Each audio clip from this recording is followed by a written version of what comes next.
Hello students, now before I have to teach you linear combination of atomic orbital. In concerning, today we have to study molecular orbital. Already we have talked about this, how can we form molecule. जैसा कि पहले तुम लोग हम पढ़ा चुके हैं कि लिनियर कॉम्बिनेशन में एटम ऑर्बिटल आपस में लिनियर कंबाइन करता है और लिनियर कंबाइन करने के बाद वो मॉलिक्यूलर ऑर्बिटल का फॉर्मेशन होता है। कंबाइन करने के लिए बताया कि सिमेट्री जो है एटॉमिक ऑर्बिटल का सेम होना चाहिए और उसके ऑर्बिटल के जो इलेक्ट्रॉन होते हैं वो वेव फंक्शन के फॉर्म में होते हैं। इससे साई बताए थे। इलेक्ट्रॉन डेंसिटी जब उसको दिखाया जाता है तो साई स्क्वायर के रूप में दिए थे। एटॉमिक ऑर्बिटल को कंबाइन करने के लिए psi A square plus psi B square का यूज किए थे हम लोग, जिससे साई ए बी का फॉर्मेशन हुआ था। अगर साई ए बी को होल स्क्वायर किए तो इक्वल टू बनाए थे psi A square plus psi B square plus 2 psi A B. It means psi square A B equal to psi A plus psi B का whole square. ये उस वक्त हुआ था जब जो है एटॉमिक ऑर्बिटल का सिमेट्री सेम एक तरह का था। दूसरा जो है हम लोग देखते हैं कि एटॉमिक ऑर्बिटल की सिमेट्री अगर अपोजिट हो जाता है तो साई ए बी का square equal to psi A minus psi B का होल स्क्वायर का फॉर्मूला अप्लाई किए थे, जिस पर जो है फाइंड आउट हुआ था psi A square plus psi B square minus 2 psi A B. Minus 2 psi A B इस चीज को शो किया था कि जो है इलेक्ट्रॉन की डेंसिटी कम हो जाती है, एनर्जी बढ़ जाता है और ये anti bounding formation molecular orbital में करता है। तो ये कॉम्बिनेशन था तुम्हारा लिनियर एटॉमिक ऑर्बिटल का। अब हम लोग देखेंगे कि लिनियर एटॉमिक ऑर्बिटल जो फॉर्मेशन हुआ था वो हिटलर एंड लंदन के जरिए हुआ था और अभी जो जी मॉलिक्यूल के फॉर्मेशन में हम लोग देखते हैं। जे मॉलिक्यूल ने बताया कि जो दो एटॉमिक ऑर्बिटल ओवरलैप करते हैं तो मॉलिक्यूलर ऑर्बिटल का फॉर्मेशन होता है। इस मॉलिक्यूलर ऑर्बिटल के फॉर्मेशन के लिए कुछ बेसिक प्रिंसिपल उन्होंने बताया था, जिसको कहा गया basic principle of molecular orbital theory. पहला प्रिंसिपल है कि when nuclei of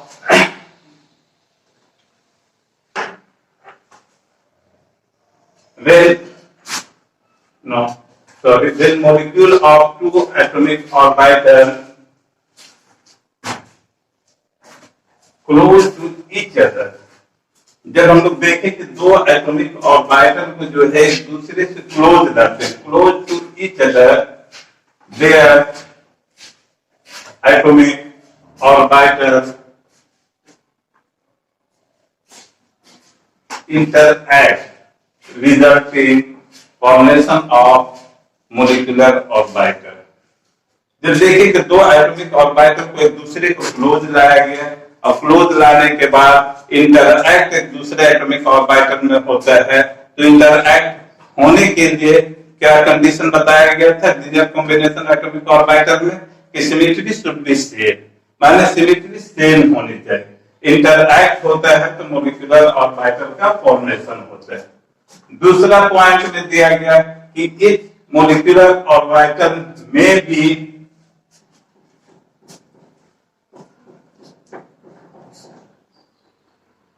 described by wave function. अब कहा गया कि जो है मॉलिक्यूलर ऑर्बिटल जो होगा उसको जो है डिस्क्राइब किसके जरिए से किया जाएगा, वेव फंक्शन से। और जब वेव फंक्शन में इलेक्ट्रॉन की डेंसिटी हो जाएगी, माने इलेक्ट्रॉन वहां पर आ जाएगा, इंक्रीज करेगा, या इलेक्ट्रॉन डेंसिटी पाया जाएगा, उसको हम क्या कहते हैं, साई स्क्वायर। तो फाइनल जो कैलकुलेशन होता है कि वेव फंक्शन के टर्म में डिफाइन किया जाता है probability of electron density. Mean Sai की कोई वैल्यू यूज नहीं किया जाता है, बल्कि जो है यूज किया जाता है साई स्क्वायर को। इसलिए हम यहाँ पर लिख दिए हैं Sai wave function and Sai square. Third point में कहा गया कि each molecular orbital wave function is associated with set of quantum number। जैसा कि हम लोग जानते हैं कि 4 क्वांटम नंबर है, principal quantum number, azimuthal quantum number, magnetic quantum number और स्पिन क्वांटम नंबर। तो यहाँ पर कहा गया कि हर एक मोलिकुलर ऑर्बिटल जो है तुम्हारा उसका वेव फंक्शन जो है माने क्वांटम नंबर के सेट पर डिपेंड करेगा, मतलब उसको हम डिफाइन करेंगे क्वांटम नंबर के बेस पर। जैसे एजिमुथल हो गया, मैग्नेटिक हो गया और स्पिन क्वांटम नंबर हो गया। तो इलेक्ट्रॉन क्लॉकवाइज या एंटी क्लॉकवाइज जो डायरेक्शन होगा, जो सेट होगा, वो जो है तुम्हारा क्या होगा, क्लॉकवाइज या एंटी क्लॉकवाइज। हम लोग अब फोर्थ पॉइंट में आते हैं। Each side means wave function is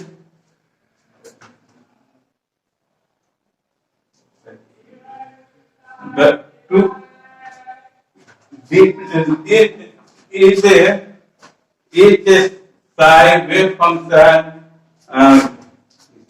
is the definite energy value and total energy of molecule in the sum of energy of occupied molecular orbital। इसका मतलब हो गया कि जो है तुम्हारा कह रहा है कि हर एक वेव फंक्शन की एक अपनी डिफिनिट एनर्जी होती है, एक फिक्स्ड एनर्जी होता है, और उस एनर्जी को जब जो है हम लोग टोटल ऑर्बिटल, तो फिक्स्ड एनर्जी किसका होगा, एटॉमिक ऑर्बिटल का। अब एटॉमिक ऑर्बिटल कंबाइन करेगा तो क्या हो जाएगा, मोलिकुलर ऑर्बिटल। तो कह रहा है कि इसकी टोटल वैल्यू ऑफ एनर्जी जो होगी, सम ऑफ द मोलिकुलर ऑर्बिटल की जो एनर्जी होगी, वो टोटल एनर्जी किसका हो जाएगा, मोलिकुलर ऑर्बिटल का। इसका मतलब है कि एटॉमिक ऑर्बिटल के वो जोड़ के बराबर हो जाएगा। पांचवा भाग में कहा जा रहा है कि इलेक्ट्रॉन, यहां पर हम लोग देख रहे हैं कि electron tend to fill the molecular orbital same way as the atomic orbital. माने इलेक्ट्रॉन जो फील होगा, जैसे तुम लोग जो है मोलिकुलर एटॉमिक ऑर्बिटल में पढ़ चुके 1s2 2s2, या जो उसके जो प्रिंसिपल हम लोग एनर्जी लेवल का दिखाते हैं अपको प्रिंसिपल से या होम्स रूल से या जो है पॉलीज एक्सक्लूजन प्रिंसिपल से। तो जो एटॉमिक ऑर्बिटल का टेंडिंग वे होगा, वही जो है टेंडिंग वे किसका हो जाएगा, मोलिकुलर ऑर्बिटल में। लेकिन इलेक्ट्रॉनिक कॉन्फ़िगरेशन में हम लोग चूंकि एटॉमिक ऑर्बिटल में बॉन्ड की यूज नहीं करते हैं, तो सिंपल उसका इलेक्ट्रॉनिक कॉन्फ़िगरेशन होता है 1s2 2s2 etc। लेकिन यहाँ पर जो है तुम्हारा जो होगा, उसके बॉन्ड को रिप्रेजेंटेशन किया जाएगा, तो हम लोग उसे यूज करेंगे, जैसे sigma 1s2, sigma star 1s2, sigma 2s2 and sigma star 2s2। क्योंकि ये जो है एटॉमिक ऑर्बिटल, आगे हम लोग देखेंगे एटॉमिक ऑर्बिटल एक ही ऑर्बिटल का होता है, उसमें केवल नॉन बॉन्डिंग इलेक्ट्रॉन होता है। लेकिन जब जो है ये एटॉमिक ऑर्बिटल का कॉम्बिनेशन होगा, तो दो तरह का जो है ऑर्बिटल का फॉर्मेशन हो जाता है, जो हम लोग देखते हैं नेक्स्ट बाद में। हम लोग छठा कॉलम में आते हैं 6 पॉइंट में, कि each term in A molecular orbital belong to all the nuclei present in a molecule। इसका मतलब हो गया कि तुम्हारा जो है एटॉमिक ऑर्बिटल के अंदर जो है, एटम के अंदर एक न्यूक्लियस होता है, लेकिन जब ये एटॉमिक ऑर्बिटल आपस में कंबाइन करता है, लीनियर एटॉमिक ऑर्बिटल माने LIOC जो तुम पढ़ा चुके हैं पहले, उसके प्रोसेस से अगर कॉम्बिनेशन उसका होता है, तो मोलिकुलर ऑर्बिटल में एक से ज्यादा न्यूक्लियस का फॉर्मेशन हो जाता है। तो जो इलेक्ट्रॉन होगा वो एक न्यूक्लियस के चारों तरफ पॉलीसेंट्रिक मूविंग नहीं करेगा, बल्कि उसका मूवमेंट जो होगा वो पॉलीसेंट्रिक होगा, मतलब एक से ज्यादा न्यूक्लियस के चारों तरफ घूमेगा, जिसका जो हम लोग नेक्स्ट टॉपिक में पढ़ते हैं कि molecular orbital has two type of the छठा में पढ़ते हैं कि each electron has in a molecular orbital belongs to total the nucleus present in a molecule। माने हर इलेक्ट्रॉन जो है मोलिक्यूल के अंदर जितना भी न्यूक्लियस होगा, अगर 3 ऑर्बिटल को मिलने से बना होगा जैसे CO2, तो उसके इलेक्ट्रॉन जो है तीनों न्यूक्लियस के चारों तरफ घूमेगा। अगर 2 एटॉमिक ऑर्बिटल जैसे H2, I2, Cl2 ये सब है, अगर जो है तुम्हारा बना होगा तो हम लोग देखते हैं कि 2 एटॉमिक ऑर्बिटल होता है और उसके न्यूक्लियस 2 एटॉमिक ऑर्बिटल के चारों तरफ घूमेगा। अगर किसी तरह का कोई ऑब्जेक्शन होगा तो जो है वो टेलीफोन से कंसल्ट कर लेना। नाउ नेक्स्ट हम लोग देखते हैं 7 पॉइंट में कि molecular orbital has 2 type of the orbital. अब मॉलिक्यूलर ऑर्बिटल को हम लोग देखते हैं कि 2 तरह का जो ऑर्बिटल रहता है। एक ऑर्बिटल जो है हम लोग कहेंगे बॉन्डिंग ऑर्बिटल और दूसरे को कहेंगे एंटी बॉन्डिंग ऑर्बिटल, जो हम लोग 7 पॉइंट में एक्सप्लेन किए हुए हैं। यहाँ पर हम लोग देखेंगे कि जो है बॉन्डिंग ऑर्बिटल की एनर्जी जो होगी वो कम हो जाएगी, मतलब after overlapping of the atomic orbital energy will be reduce and then it's more overlapping and decrease the energy. जहां पर जो है ओवरलैपिंग की स्ट्रेंथ बढ़ेगा, उसका जो है दोनों के बीच का ओवरलैपिंग डिस्टेंस बढ़ जाएगा, तो वहां पर न्यूक्लियस की एनर्जी जो है ऑटोमेटिक घट जाएगा। और जितना ज्यादा ओवरलैपिंग होगा, जस्ट लाइक यहाँ पर देखते हैं 2 फिंगर है, ये फिंगर को अगर टच करते हैं तो ये टच के ऊपर जो है सिर्फ टचिंग ओवरलैपिंग नहीं होकर के हम लोग टचिंग कहेंगे, तो यहाँ पर जो एनर्जी होगी वो ज्यादा होगी। लेकिन जब इसकी ओवरलैपिंग स्ट्रेंथ इस तरह से ओवरलैपिंग बढ़ते चला जाएगा, तो जितना ज्यादा हम लोग ओवरलैपिंग को बढ़ाएंगे उतना ही ज्यादा क्या होगा, बॉन्ड स्ट्रेंथ बढ़ जाएगा और इसकी एनर्जी क्या होगा, घट जाएगा। तो मिनिमम जो है तुम्हारा क्या होगा, minimum distance and more overlapping and maximum bond strength. तो यहाँ पर जो स्टेबिलिटी ऑफ द मॉलिक्यूल होगी वो सबसे ज्यादा होगा। लेकिन जैसे जैसे हम लोग इस पोजीशन में आ रहेंगे तो एटॉमिक ऑर्बिटल की एनर्जी होगी, और इसको जब ऊपर की तरफ चले जाएंगे अपने नॉन बॉन्डिंग से, जैसे जैसे हम फिंगर को उठाते चले जा रहे हैं तो वो एंटी बॉन्डिंग की तरफ चला जाएगा। जो हम लोग जो है एनर्जी लेवल डायग्राम में इससे पहले वाले में थोड़ी देख चुके हैं और आगे भी पढ़ेंगे, तो ये जब कंप्लीट इस तरह का हो जाएगा तो इस ऑर्बिटल को हम लोग क्या कहेंगे, एंटी बॉन्डिंग ऑर्बिटल। तो इस तरह से हम लोग देखते हैं कि जब फिंगर को डाउनवर्ड में ले लेते हैं तो एनर्जी सबसे कम होती है, सामने एक्सिस एक दूसरे के सामने लाते हैं तो नॉन बॉन्डिंग का फॉर्मेशन करता है, और जब फिंगर को ऊपर की तरफ लेते चले जाते हैं तो ये तुम्हारा जो है एंटी बॉन्डिंग का फॉर्मेशन करता है। Are you understand? तो अब हम लोग देखते हैं नेक्स्ट पॉइंट में। एक पॉइंट में हम लोग देखते हैं यहां पर कि द टोटल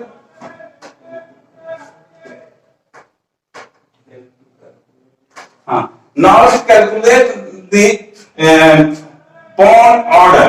बॉन्ड ऑर्डर का जो फॉर्मूला होता है वो Np माइनस Na होता है अपॉन डिवाइडेड बाय 2।